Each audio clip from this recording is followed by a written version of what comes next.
Vatikani umushumba wa Kiliziya Gatolika Papa Francis yemeje ku mugaragaro ko hari abihaye Imana bagiye bafata ku ngufu ababikira bakanabagira ibikoresho byabo mu kubasambanya. Yemeje ko ari cyo cyatumye we yasimbuye Papa Benedicto wa 16 afunga ikigo cyose cy'ababikira bivugwa ko barimo guhohoterwa na bagenzi babo b'abapadiri, arimo n'ikigo gikomeye cyo mu France.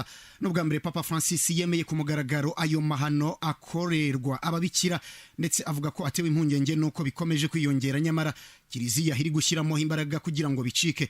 Ibi nibyo yemereye imbere y'itangazamakuru mu gihe ari mu ruzinduko mu karere ka Aziya y'Iburasirazuba. Avuga ko hari abapadiri n'abasenyeri bagiye bafata ku ngufu ababikira, kandi bahabazi bose ari ibirego bikomeje kurushya cyane Kiliziya muri iki gihe. Iyi ni inkuru dukesha BBC ivuga ko ikinyamakuru cy'abagore Vatikani giherutse gutangaza ko hari ababikira bagiye bahatirizwa gukuramo inda bagiye baterwa n'abasenyeri cyangwa abapadiri, mu gihe muri Kiliziya bitemewe na gato gukuramo inda.